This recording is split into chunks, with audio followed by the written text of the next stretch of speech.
Also from a recent study, it's found that the percentage of loans extended to women-owned SMEs in the MENA region is the lowest worldwide. This is as opposed to, for example, in East Asia and the Pacific, it reaches 27%. What is the status in Oman? I don't have a figure, maybe you can help me. And why, if it's low, what could be the reasons and what can we do about it? Talking about the role of banks to support SME, first of all, banks need to understand the requirement and the need of SME. What do they need? What do they require to do their business or even to start their business? Only after understanding that, I can create products and services that helps SME. The role of the banks is not about only lending. It's not about financial support. It's about non-financial support as well. Coming back to the numbers, we don't have statistic, unfortunately, about the number of businesswomen in Oman.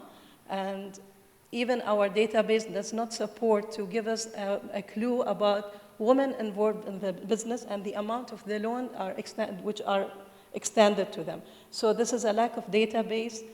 We face a challenge of a lack of quantitative and qualitative data about women in business overall.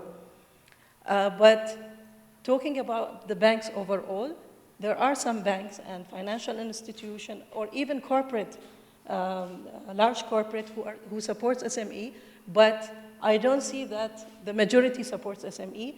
The support could be further extended, and it should not be limited by specific organization. We know that there are specific organizations help SME, but this should not be the case. Every large corporate have a responsibility of supporting SMEs. The support, as I said, it's not about financial. There are some financial aids by the banks. We need to, go around and see what help that they can provide. The banks should support SMEs by providing funding on non-collateral base, because we have done a small focus group and we interviewed some women in Muscat region and other regions as well, and they have mentioned that the main challenge they face is funding because of the collateral. They don't have collateral to offer to the banks. Second of all is a sense of achievement. So they need to be recognized by the banks and other institutions for whatever they do. And then the networking, because women suffer because they only meet on a specific family occasions, weddings, this sort of events. Unlike men, they have so many occasions where they meet. So women, they explore the need for networking as well, to meet other women and male entrepreneurs and exchange information and share experience with each other.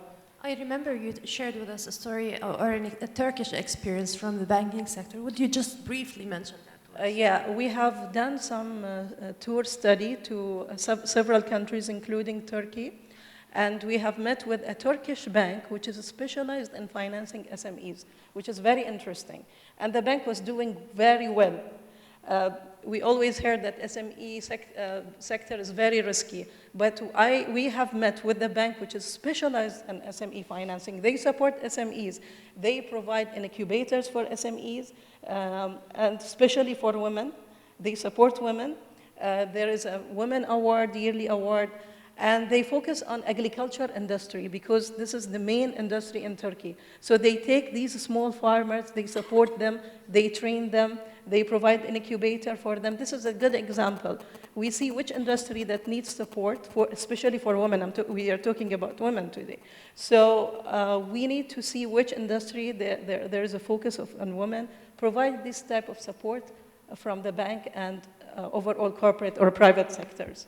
Before moving on, I will open the floor for the audience here. If you have any question or comment on funding or access for funding for SMEs.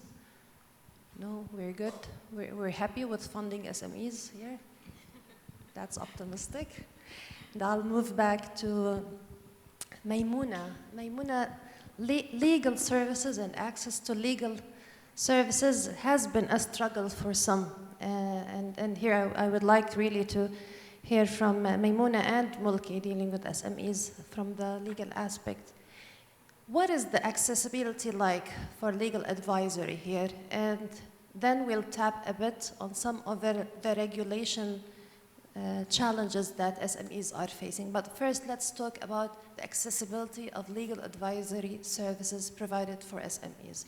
And that costs a hefty amount of money for an SME to seek advisory. So what sort of accessibility they have? I'll talk in the same language of entrepreneurs. Let's keep the price aside for a while. So, negotiation, exactly. Basically, the legal awareness in general in Oman is lower than it is required in the society. And the legal awareness for SMEs is not an exception. So that's the first bit. We have very poor initiation from lawyers and legal consultants towards feeding into this matter. Maybe they are so busy, but that's not an excuse. Also, we have lack of expertise in the commercial legal field. Most of the people we come across are either specialized in litigation or big projects. So SME do not receive the attention required.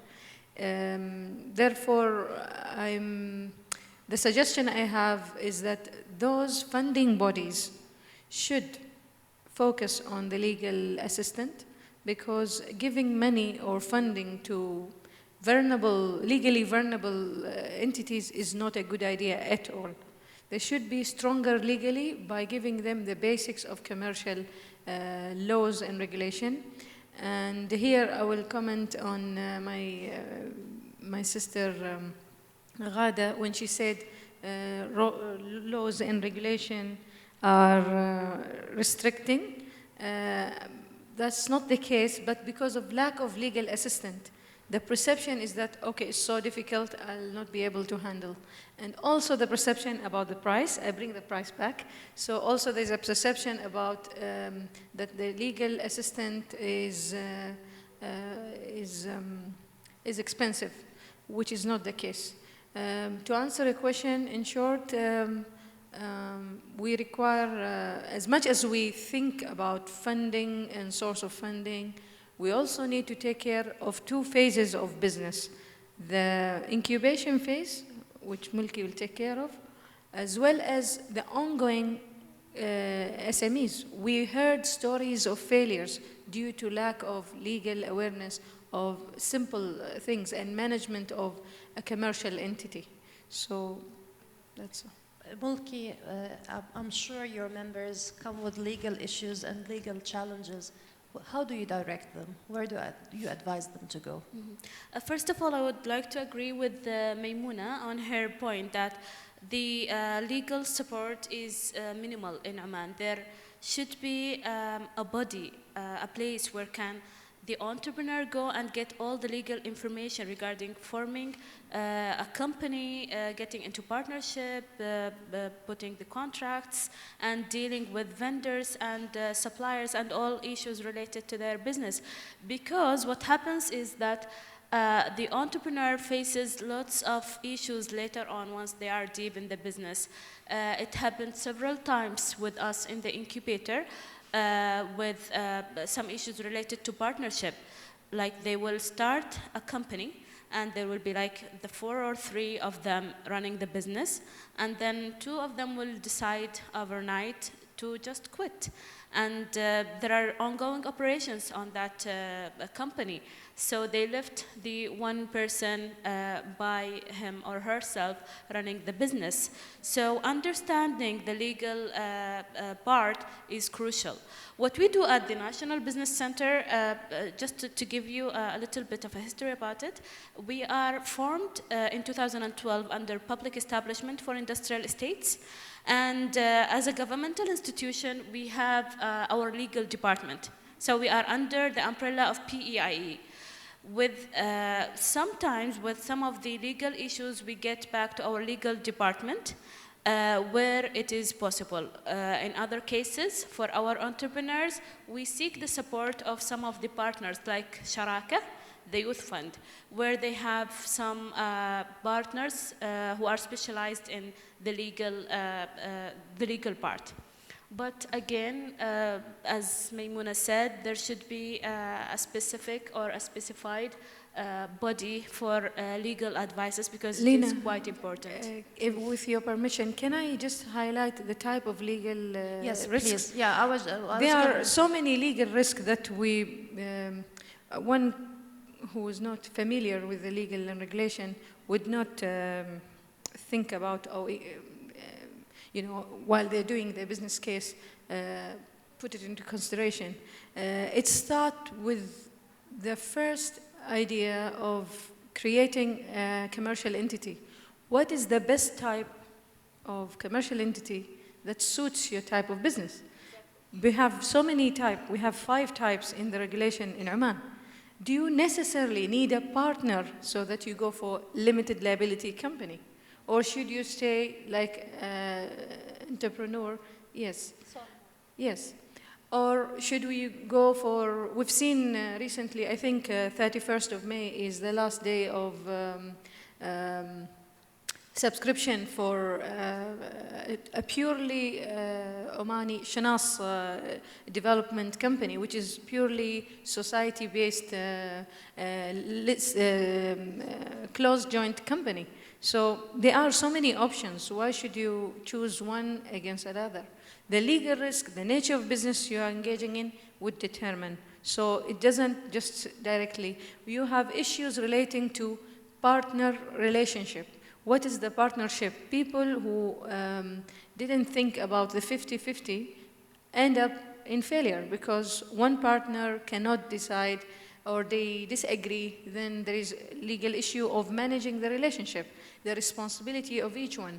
Managing the managers you appoint in the organization. Some people give full-fledged responsibility to people and delegate them to authorities, financial type of authorities, to someone who hasn't passed even a probation period.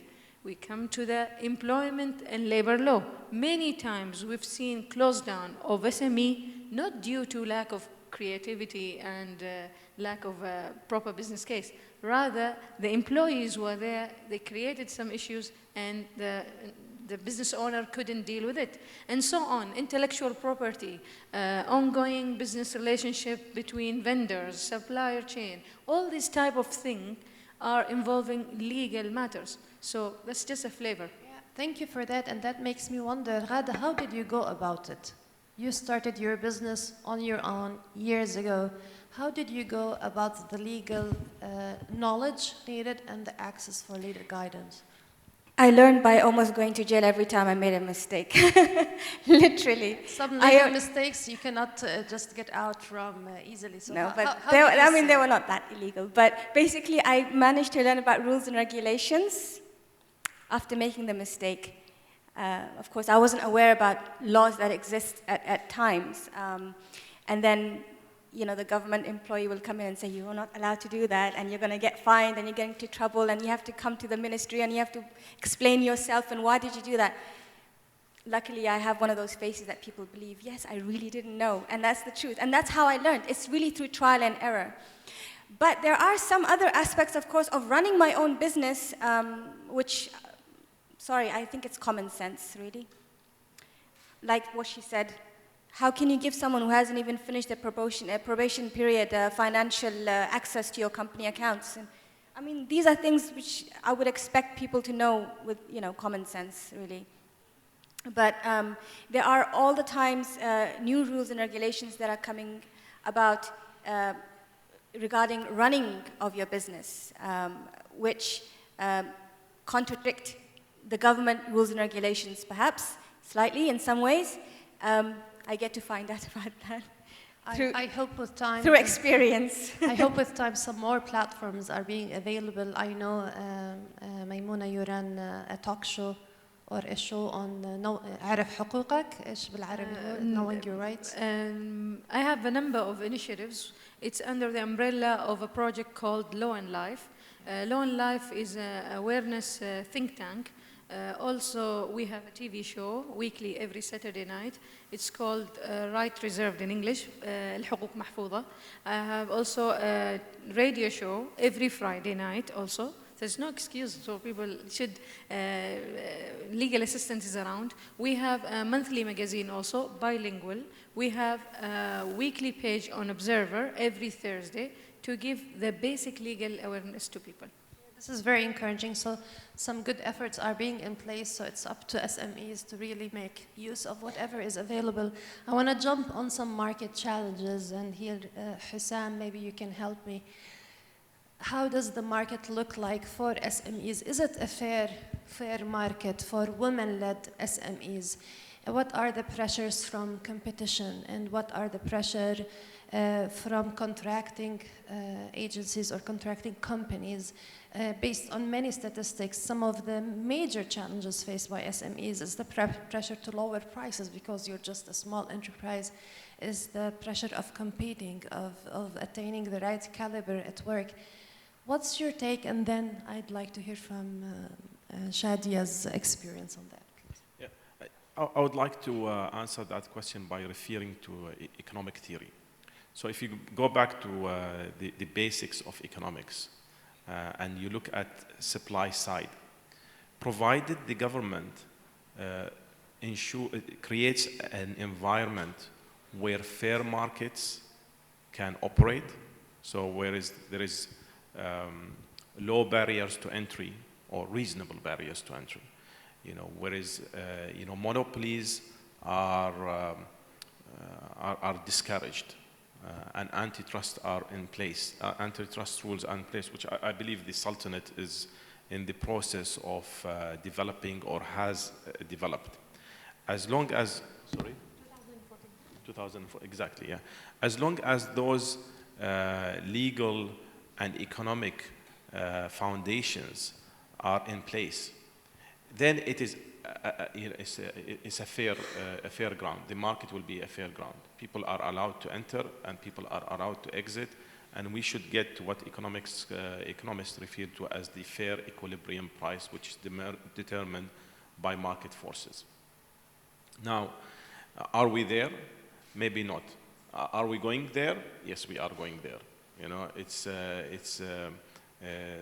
We have progressed well, and the intentions are right. Growing up has got its own pains.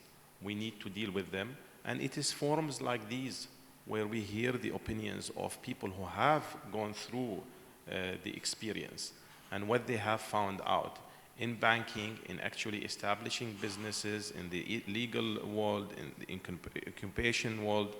Then, this holistic views can result in progression. Again, when you mention the specifically the situation of women, I can empathize. But ultimately speaking, it is for the women to basically voice the specific challenges. I believe there are specific challenges that women face. And again, we need to ring fence them, understand them, case by case, and work to removing them. Shadia, what was your story with market challenges? I know you have a relatively well-established brand, Dima. You have huge ambition to reach outside of the Sultan as well. But what are the market challenges you've faced so far in Oman before stepping outside of Oman, let's say? What Hussam said, I agree with it to a certain extent. But when you come to reality and when you're in the market on the grounds, something totally different happens. It is whom you know, what matters. And no matter what. For example, I have very unique projects.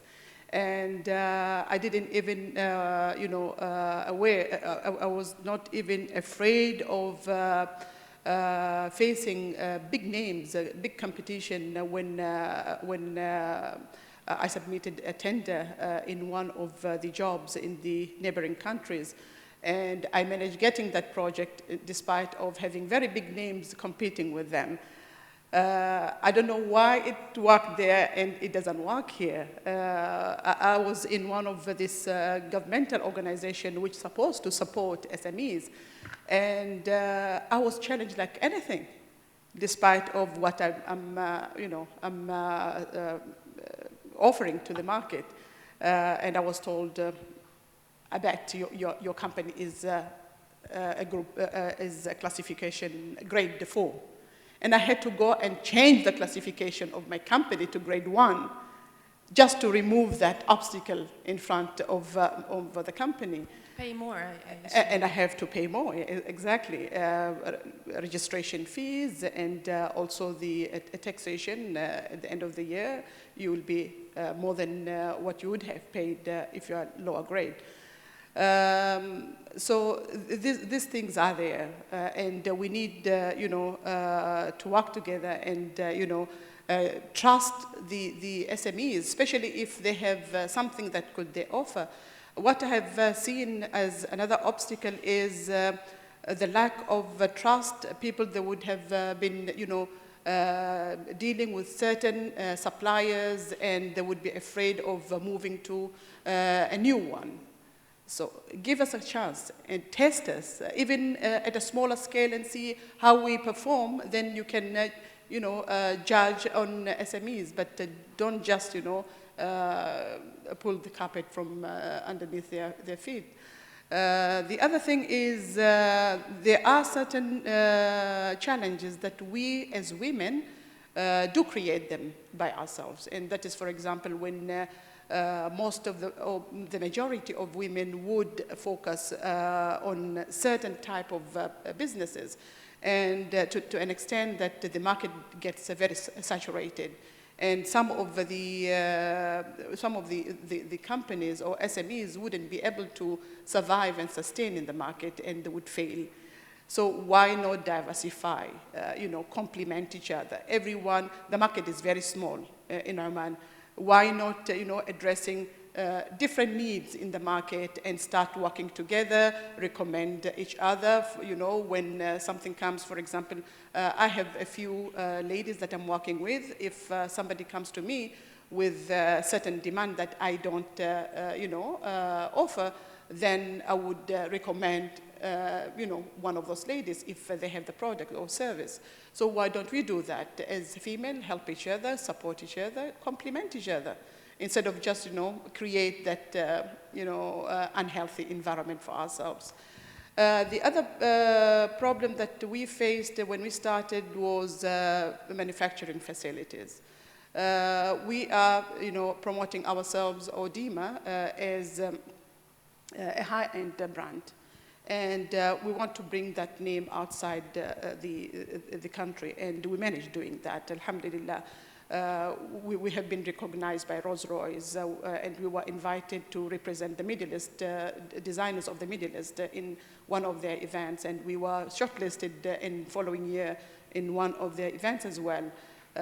We had a contract with one of reputed retailer in London who has 2 royal warrants to design for their tableware, and we have done that. And when we did it, when we designed, they asked us for 3 designs. We went with 6 to give them a better choices, and guess what? They took 6 of them.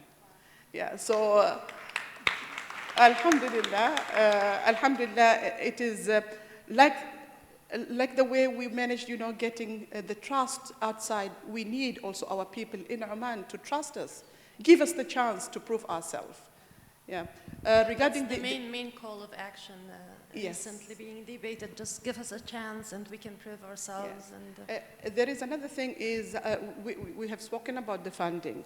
What I would like to see more happening is not only depending on the government or those handful corporation that does help the SMEs, but we need more of active role from the private sector. We need angel investors. We need pension funds, to invest in SMEs. Why not? We have pool of money in the country. Why not utilizing it? After all, if we depend only on Rafat, for example, and getting this 100,000, for a company that requires big capital, that is not enough. For me, for example, 100,000 could be only enough for me to do 2 collections, and that's all. So we need more, involvement from the rest of the corporate, from the private sector. Absolutely, room for a lot of development. Can we take the second poll, Reka? So the second poll asks, is it easier for home-based businesses to transition to an SME? And the results are yes, easier by a majority. Who would like to comment on that? Why is it easier if you already have a home-based business to transition to an SME as opposed to starting from scratch as an SME straightforward? Ghada. Obviously, it's a great place to test your market without having any overheads. You don't have to have employees. You don't have to have a whole an office. You don't have to pay rent. You cut down your expenses by 99%, literally. So I think that once, and especially it goes for women. I think more women are into home businesses than men. Obviously, when they get to test the market by producing products from their home and then selling them using social media, which is also free, so they don't have to even pay for any marketing, then obviously, once they understand that there is a demand for their products, it's easy for them to have confidence in what they want to do and move into the corporate world. Any other comments on that? Dima, did you start as a home-based? Yes. Yes. Yes, with pride. Yeah, until a few years, I was operating from home since I had a full-time job. It is true. It is easier to start from home, where you can start, as Ghada said, educating yourself, starting to, inform, spread awareness about yourself, about your products to the market. But before tapping into the market, you have to do your homework very well. You have to study the market very well. You have to have, you have to make sure that you have a product that is, acceptable and needed in the market. You shouldn't go with something that, second day you'll say, okay, who can buy this?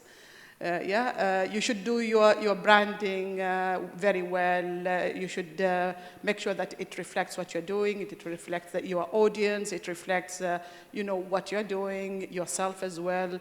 You should make sure also that you have enough funding, to do your marketing activities, because marketing is very, very crucial for any business. You can't just do your product or your service from a corner and you should expect everyone to know about you. You should be, going out, spend on marketing, and that is what we have been doing. Since at the beginning, we have not been enjoying any profits because we were really, funding marketing and marketing all the time, and that's why we were able to go even, to Europe hopefully very soon we'll be going to New York. We got invitation from Hollywood to showcase our jewelry to the Hollywood community. You need a panel on your own. Thank you. Now we have 5 minutes left, and my last question to all the panelists here, please, and we'll start with Maimouna. How do you perceive the future for women-led SMEs? And if by chance you're given a magic wand, what is one thing you would like to change towards a better future for women-led SMEs? Only one thing. To answer first bit, I see successful, resilient entrepreneurs, gender neutral. That's what I see for Omani SMEs. In terms of the magic stick, is not to focus only on the outset of your business, focus on the content and focus on your legal education. Every SME put effort and invest on the outset of their business.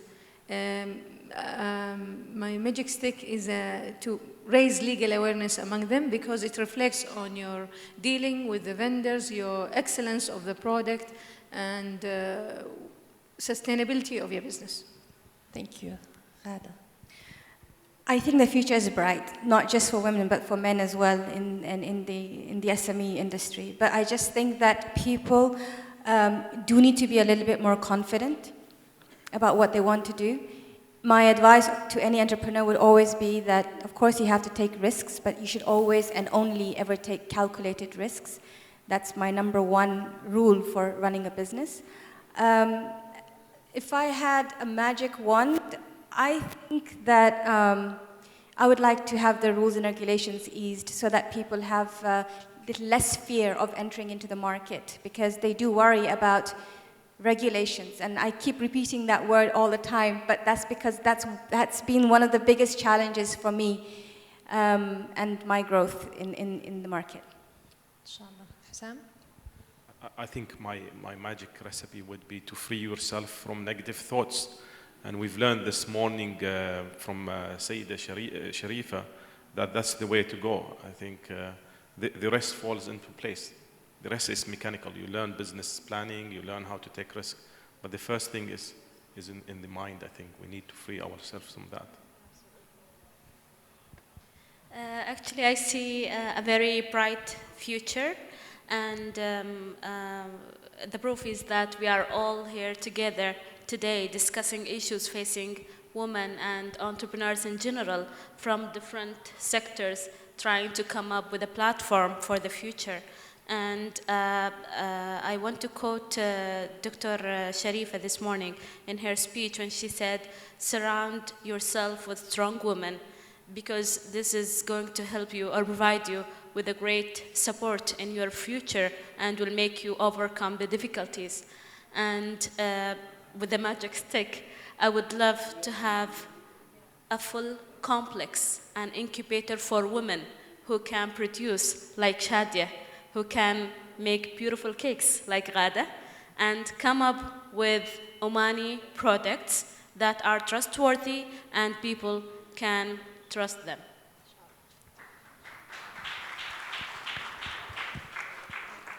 I'm very optimistic. I believe in women. They have the capacity, the capability to do better, to become leaders. We will have many entrepreneurs, inshallah, in future. What I would like to change is introduce the concept of the research and development. Before putting any policy we have or any regulation, we need to do a proper market research. We need to think small first principle. Think about the small SMEs first. Is this regulation will make it easier or difficult for them to conduct their businesses? This is what I wish, because research and development, it gives you insights. And we shouldn't only rely on government.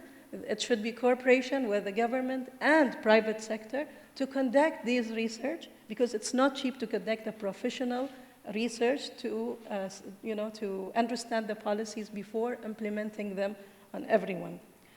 This is my recommendation and the thing that I hope it happens in future, inshallah.